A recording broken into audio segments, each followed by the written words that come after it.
നമുക്കെല്ലാവർക്കും വളരെ പേടിയുള്ളൊരു അസുഖമാണ് ക്യാൻസർ. അപ്പോൾ എന്താണ് ക്യാൻസർ എന്നും ഒരു വളരെ ബേസിക് ആയിട്ടുള്ള ഇൻട്രൊഡക്ഷൻ, അതുപോലെ തന്നെ എന്താണ് ക്യാൻസർ സ്റ്റേജിംഗ് എന്നുള്ളത് നമുക്കൊന്ന് നോക്കാം. അപ്പം നമുക്ക് അറിയാം, നമ്മുടെ ശരീരത്തിലെ എല്ലാ അവയവങ്ങളും ഉണ്ടാക്കിയിരിക്കുന്നത് ചെറിയ ചെറിയ കോശങ്ങൾ കൊണ്ടാണ്, അല്ലേ? അപ്പം നമുക്ക് മില്യൺസ് ആൻഡ് ബില്യൺസ് ഓഫ് കോശങ്ങൾ കൂടിയാണ് ഒരു ശരീര അവയവമുള്ളത്. അപ്പം നമുക്കെല്ലാം അറിയാമെന്നുള്ള ഈ ഓരോ കോശവും അത് ജീവിക്കുന്ന കോശങ്ങളാണ്.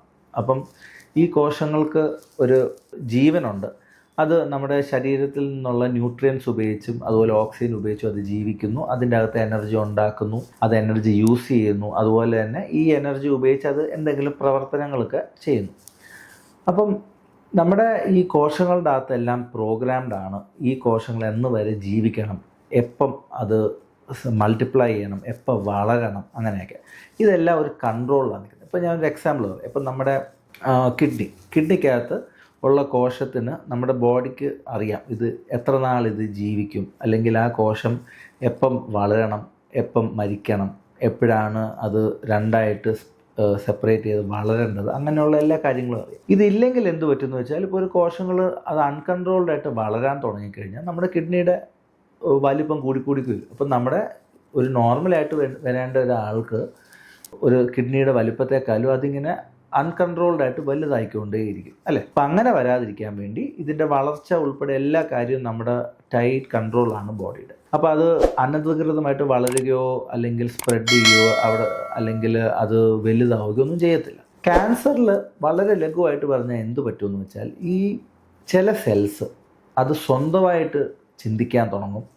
ഈ നമ്മുടെ ബോഡിയുടെ കൺട്രോൾ അല്ലാണ്ടാവും. അപ്പം അതിൻ്റെ അകത്തുള്ള കുറച്ച് സെൽസ് ഈ ക്യാൻസർ സെല്ലായി മാറുമ്പോൾ അത് അനധികൃതമായിട്ട് വളരുകയും അത് ബാക്കിയുള്ള കോശങ്ങളുടെ സ്ഥലം എടുക്കുകയും അതുപോലെ തന്നെ ബാക്കിയുള്ള കോശങ്ങൾ ഇത് വളർന്നു വന്നു കഴിയുമ്പോൾ ആ ചുറ്റിനുള്ള കോശങ്ങളുടെ അങ്ങോട്ട് ഇൻവേഡ് ചെയ്യുകയും ആ കോശങ്ങൾക്ക് കിട്ടേണ്ട എനർജിയും ബ്ലഡ് സപ്ലൈയും ഇത് എടുക്കുകയും ചെയ്യുന്നു.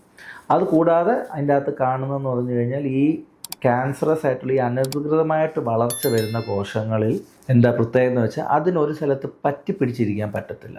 അപ്പം ഇത് ബ്ലഡ് സപ്ലൈ ഉള്ള സ്ഥലങ്ങളിൽ ഈ ബ്ലഡിൻ്റെ അകത്തൂടെ ഇത് ഈ ഓരോരോ കോശങ്ങൾ വിട്ടുപോകും. അതുപോലെ തന്നെ ആ ബ്ലഡിൽ കൂടെ അത് ശരീരത്തിൻ്റെ മറ്റ് ഭാഗങ്ങളോട്ട് സ്പ്രെഡ് ചെയ്യും.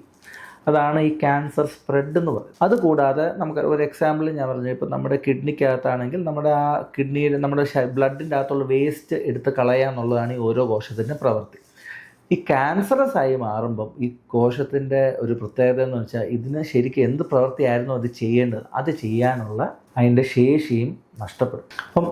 പറഞ്ഞപ്പം മനസ്സിലായി എന്ന് വിചാരിക്കുന്നു. നമ്മുടെ ശരീരത്തിനകത്തുള്ള നോർമലായിട്ടുള്ള കോശങ്ങളിൽ നിന്ന് ഉണ്ടായി വരുന്നതാണ് ഈ ക്യാൻസർ കോശങ്ങൾ. വളർന്നു വരുമ്പോൾ അത് അവിടെ ബാക്കിയുള്ള കോശങ്ങളെ വളരാതിരിക്കുകയും അത് സ്വന്തമായിട്ട് അനധികൃതമായിട്ട് വളരുകയും അത് ശരീരത്തിൻ്റെ ബാക്കിയുള്ള സ്ഥലങ്ങളിലോട്ട് സ്പ്രെഡ് ചെയ്യുകയും ചെയ്യും. ഇതാണ് ബേസിക്കായിട്ട് പറഞ്ഞു കഴിഞ്ഞാൽ ക്യാൻസർ എന്താണെന്നുള്ളത്. ഇതിനേക്കാളെ സ്പെസിഫിക് ആയിട്ടുള്ള വളരെ ഇൻട്രിക്കേറ്റ് ആയിട്ടുള്ള ഡീറ്റെയിൽസ് ഉണ്ട്. അത്ര ഒന്നും പോകുന്നില്ല. ഞാൻ വളരെ ബേസിക്കായിട്ട് മെഡിക്കലായിട്ടുള്ള ഒരാൾക്ക് എന്താണെന്നുള്ളതും മനസ്സിലാക്കാൻ വേണ്ടി പറഞ്ഞു എന്നേ ഉള്ളൂ. അതുപോലെ തന്നെ ഇതിൻ്റെ സ്റ്റേജിങ്ങിനെ പറ്റി പറയുകയാണെങ്കിൽ, അപ്പോൾ ഞാൻ പറഞ്ഞതുപോലെ ക്യാൻസർ വളരുമ്പോൾ ആദ്യം ഒരു കോശമായിരിക്കും. അത് പതുക്കെ വളർന്ന് അത് കുറച്ച് വലുതാവും. കുറച്ച് വലുതായതിന് ശേഷം അത് ചുറ്റിനുള്ള ആ ഏരിയകളിലോട്ട് വളരും. എന്ന് വെച്ചാൽ ഇപ്പം നമ്മൾ കിഡ്നി ഒരു എക്സാമ്പിളായിട്ട് എടുക്കുകയാണെങ്കിൽ, കിഡ്നിയുടെ അടുത്തുള്ള അവയവങ്ങളിലോട്ടൊക്കെ അവിടെ ഒട്ടി പറ്റി പിടിച്ചിരിക്കാൻ തുടങ്ങും. അതിനു ശേഷമാണ് അത് നമ്മുടെ കിഡ്നിയുടെയൊക്കെ രക്തക്കുഴലിൽ കൂടെ അത് സ്പ്രെഡ് ചെയ്ത് ശരീരത്തിൻ്റെ ബാക്കിയുള്ള സ്ഥലങ്ങളിലോട്ടെല്ലാം പോകുന്നത്. അപ്പോൾ സ്റ്റേജ് 1 എന്ന് പറഞ്ഞു കഴിഞ്ഞാൽ ഒരു ചെറിയ മുഴയാണ് സാധാരണ. അത് ഏത് ഗ്രന്ഥിയിലാണോ ക്യാൻസർ ഉണ്ടെന്ന് ആ ഗ്രന്ഥിക്കകത്ത് മാത്രം ഒതുങ്ങിയിരിക്കുന്ന ഒരു ചെറിയ മുഴ, വളരെ ലഘുവായിട്ട് പറഞ്ഞാൽ അതാണ് സ്റ്റേജ് 1. സ്റ്റേജ് 2 എന്ന് പറഞ്ഞാൽ അത് വീണ്ടും കുറച്ചും കൂടെ വലിയൊരു മുഴയായിരുന്നു മാത്രം. വലിയ മുഴയായെങ്കിലും പക്ഷെ നമ്മുടെ ഇത് എവിടെ നിന്നാണോ ഏത് ഗ്രന്ഥിയിലാണോ ഇത് തുടങ്ങുന്ന ആ ഗ്രന്ഥിക്കകത്ത് മാത്രം ഒതുങ്ങിയിരിക്കുന്ന കുറച്ചും കൂടെ ഒരു വലിയ മുഴ, അതാണ് ലഘുവായിട്ട് പറഞ്ഞു കഴിഞ്ഞാൽ സ്റ്റേജ് 2. സ്റ്റേജ് 3 എന്ന് പറഞ്ഞു കഴിഞ്ഞാൽ ഈ മുഴ കുറച്ചും കൂടി വലുതായി എന്നിട്ട് ചുറ്റിനുമുള്ള ഗ്രന്ഥികളിലോട്ടൊക്കെ ചെറുതായിട്ടൊക്കെ സ്പ്രെഡ് ചെയ്യാൻ തുടങ്ങിയിട്ടുണ്ട്.